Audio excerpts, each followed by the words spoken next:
You're listening to the Everything Jewish 10 Minutes at a Time podcast, where you'll learn about every Jewish topic imaginable in about 10 minutes. Before we start, a quick disclaimer. My Hebrew and German pronunciations may not always sound quite right because my voice isn't even a real voice. It's an artificial intelligence voice. Sometimes that means I make solemn words sound like bad GPS directions or like Siri after 3 cups of coffee. I'll do my best, but please forgive the occasional awkward syllable. Today's topic is Kristallnacht, and while the name might sound like a heavy metal band or maybe a limited edition IKEA lamp, it refers to one of the darkest and most terrifying nights in Jewish history. But don't worry, I'll walk you through it in a way that is respectful, clear, and, when possible, sprinkled with comparisons you'll recognize from modern life. Let's dive in and unpack what happened, why it happened, and why the memory of that night still shapes Jewish life and global conversations about anti-Semitism today. Kristallnacht means Night of Broken Glass, and it happened on November 9th and 10th, 1938, all across Nazi Germany and Austria. Imagine walking through your neighborhood, but instead of the usual storefront lights and cozy vibes, every single window belonging to Jewish shops, schools, and synagogues has been smashed. It looked like a city had been invaded by some wild mob of vandals, except these weren't random hooligans. The attacks were organized and encouraged by the Nazi regime. More than 7,500 Jewish businesses were destroyed, over 1,400 synagogues were burned, and Jewish cemeteries and homes were vandalized. About 30,000 Jewish men were arrested and sent to concentration camps like Dachau and Buchenwald. The name Broken Glass might sound poetic, but in reality, it was the sound of shattering safety. If you think of cities like a phone screen, Kristallnacht was that moment when its spider cracked beyond repair, and no protective case could help. So, how did this nightmare come about? It wasn't totally spontaneous. For years, the Nazis had been spreading propaganda against Jews, painting them as outsiders responsible for Germany's problems. Think of it like a toxic viral rumor campaign, except instead of Twitter trolls, it was government officials with enormous power. The spark was the assassination of a German diplomat, Ernst von Rath, by a 17-year-old Polish Jew named Herschel Grinspan in Paris. Nazi leaders used this as an excuse to unleash their pent-up anti-Semitic fury. They framed it as a popular outburst, like a sudden protest, but really it was state-sponsored. Orders were quietly passed down to police and Nazi youth groups to destroy Jewish property, but avoid looting too much, so insurance claims would fail. Imagine if a sports team lost a championship game and the government itself handed out baseball bats to the fans to smash only Jewish-owned stores. That's how premeditated it was. It was terrorism disguised as street chaos, and everyone knew it. For Jewish families, Kristallnacht was terrifying on a deeply personal level. Picture being at home with your kids, maybe just finishing dinner, when suddenly there's banging on the door, glass shattering, fire outside, and uniformed men dragging neighbors away. Stories tell of synagogues being set on fire while fire brigades stood by, instructed only to keep the flames from spreading to non-Jewish buildings. Torah scrolls, prayer books, and centuries of community history went up in smoke.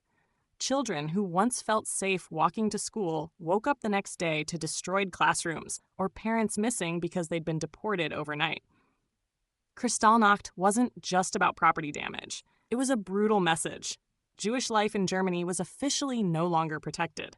If you've ever had the rug pulled out from under you, magnify that feeling 1,000 times. Overnight, Jews who had once fought for Germany in World War I or considered themselves patriotic citizens suddenly realized they were marked for expulsion or worse. The international reaction was mixed. Newspapers around the world carried shocking photos of broken shop windows, burning synagogues, and terrified families. Countries like the United States and Britain officially condemned the attacks, but the real response was underwhelming. Some governments recalled their ambassadors, others gave fiery speeches, but very few opened their borders to accept Jewish refugees. It was like watching a massive disaster unfold on the news, tweeting thoughts and prayers, but refusing to actually donate or help. Ever notice how ads always pop up at the worst moments? When the killer's identity is about to be revealed. During that perfect meditation flow. On Amazon Music, we believe in keeping you in the moment. That's why we've got millions of ad-free podcast episodes, so you can stay completely immersed in every story, every reveal, every breath. Download the Amazon Music app and start listening to your favorite podcasts ad-free, included with Prime.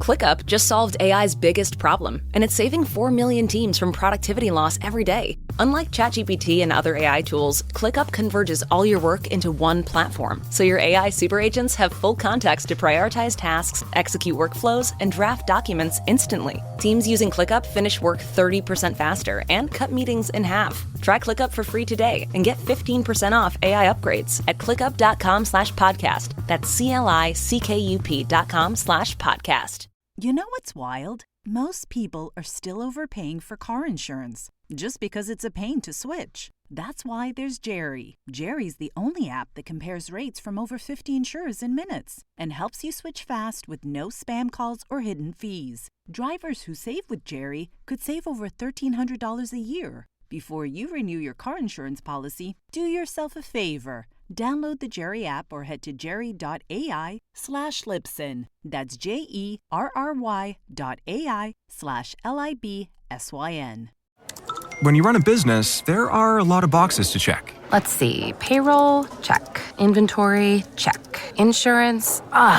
Well, good thing Simply Business makes getting small business insurance fast and easy. Just answer a few questions, review your quotes, and get covered in under 10 minutes, all online. It's that simple. Check insurance off your list at simplybusiness.com. For Jews hoping the world would intervene, Kristallnacht proved that they were largely on their own. Some small programs, like Britain's Kindertransport, began shortly afterward, saving thousands of Jewish children by bringing them to safety. But for millions of others, the writing was on the wall. Kristallnacht was not just a warning sign. It was practically a neon billboard flashing, "Get out now if you can." Many historians call Kristallnacht a turning point. Before November 1938, anti-Semitic laws and discrimination were already suffocating Jewish life, but they were mostly economic and social. Jews couldn't work certain jobs, couldn't own businesses freely, and were slowly pushed to the margins. But Kristallnacht marked the shift from discrimination to physical violence, from boycotts to beatings. Think of it like a video game leveling up, except here, the Nazis moved from harassment mode to open violence mode. After Kristallnacht, the Nazi regime began enforcing even harsher restrictions, and concentration camps expanded. Many Jewish families who had been debating whether to leave suddenly realized there was no future left for them in Germany. Sadly, for countless families, it was already too late. Kristallnacht was the rehearsal for the Holocaust. It tested how far Nazi cruelty could go and how the world would respond. When they saw the world's response was weak, it emboldened them to escalate even further. The human toll wasn't only in numbers, though the numbers themselves are devastating. Estimates say around 100 Jews were killed during Kristallnacht, but the deeper wound was psychological. Imagine being told your entire existence, your home, your work, your synagogue, your family photos, could be destroyed overnight, and nobody in authority would stop it. People who had thought they were integrated Germans or Austrians suddenly realized they were utterly vulnerable. Survivors later described Kristallnacht as the night their world collapsed. It shattered not only glass, but also trust, community, and any lingering sense of belonging. It's like realizing your country unfriended you on Facebook and then blocked you, but in the most horrifying real-world way. That emotional trauma traveled with survivors for the rest of their lives. And it is part of why Kristallnacht remains etched into Jewish collective memory. Commemoration today is important because Kristallnacht isn't just about remembering the past. It's about recognizing patterns that could happen again. Each year, Jewish communities hold memorials where they light candles, recite prayers, and tell stories of those who lived through that night. Schools sometimes create art installations with shards of glass to represent the broken windows. In Germany itself, Kristallnacht is remembered as a warning, with ceremonies and education programs to ensure the crimes of the past are not forgotten. Think of it like software patch notes. Every year, humanity reminds itself what went wrong, what vulnerabilities were exploited, and how to prevent the same bug from crashing civilization again. Remembering Kristallnacht isn't just for Jews. It's for everyone, because it shows how hate, if unchecked, can escalate from words to broken glass to genocide. It's also worth noting how Kristallnacht has become a symbol in broader conversations. People sometimes use it as a shorthand when they see signs of state-sanctioned violence or scapegoating. But it's important not to water it down. Kristallnacht was specific, devastating, and deadly. Comparing every minor injustice to Kristallnacht risks trivializing the real suffering of those who experienced it. Instead, its lesson is about vigilance. If you notice hate speech spreading like wildfire or governments encouraging mobs, Kristallnacht reminds us that this is how terrible things begin. In modern terms, it's like ignoring the pop-up warning that your hard drive is almost full and then acting shocked when your computer crashes. The night of broken glass was the world's flashing warning sign. Some noticed, some ignored it, and the consequences of ignoring it were catastrophic. As we wrap up, remember that Kristallnacht isn't just about the past. It's about the present and the future. It asks us to stay alert, to call out hatred when we see it, and to support those being marginalized. For Jews, it's a night that symbolizes pain, loss, and the shattering of community. But by telling its story, by teaching it to new generations, we keep its lessons alive. And we do it not with dry textbooks, but with stories, with rituals, and yes, even with podcasts like this one. So next time you see a broken window, remember that behind the shards of glass, there might be a bigger story. Thanks for listening to this episode of Everything Jewish, 10 minutes at a time. If you found it meaningful, please forward it to a friend who might want to learn, or leave a positive review so others can find this podcast. Until next time, stay curious, stay kind, and keep learning.